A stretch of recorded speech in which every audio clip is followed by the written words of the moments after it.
ត្រង់នេះចេះតែកើតអីថ្ងៃនេះលេបថ្នាំអីខុសខួរក្បាលនឹកតែឈ្មោះមនុស្សដែលទើបស្គាល់គ្នាមានអារម្មណ៍ស្និទ្ធស្នាលពោះពីការពណ៌នាឬបែបនេះជាស្នេហាក៏មានអារម្មណ៍ខុសឆ្គងរស់បេះដូងមានម្ចាស់ហើយតែហាមមិនបានឡើយបេះដូងប្រាប់ថា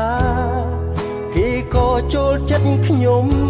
អារម្មណ៍ស្នេហាពេលប៉ះនេត្រា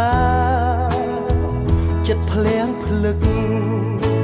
ពាក់ចិញ្ចៀនព្រោះមានចាស់បេះដូងមែនទេធ្វើមិនដេចទៅមាសមេពេលនេះបងនឹកលួចស្នេហ៍សងសាគេបងខ្លាយជាចេះផឹកម្យ៉ាងផឹកព្រោះអាណិតដួងចិត្តសងសារហូ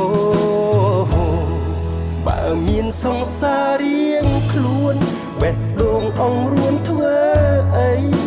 ស្នេហ៍ឆ្ងាយហួននិស័យហេតុអីពងប្រាថ្នានៅច្រណែននឹងគេបានក្បែរជីវ៉ាទាំងមានសងសារនៅក្បែរហើយ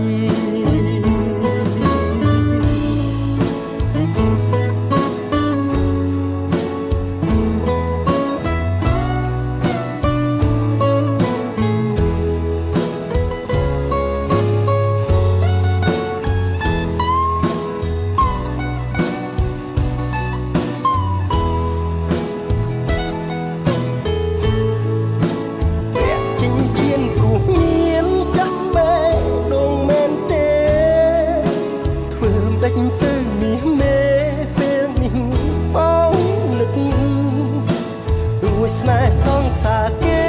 បងខ្លាយជាចេះផឹកម្យ៉ាងផឹកព្រោះអាណិតដួងចិត្តសងសារអូ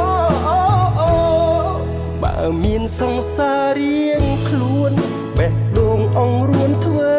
អីស្នេហ៍ឆ្ងាយហួសនិស័យហេតុអីពងប្រាថ្នានៅច្រណែននឹងគេបានក្បែរជីវ៉ាទាំងមានសងសារនៅក្បែរហើយ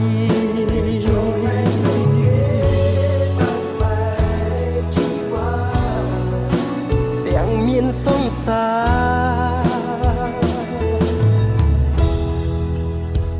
នៅក្បែរហើយ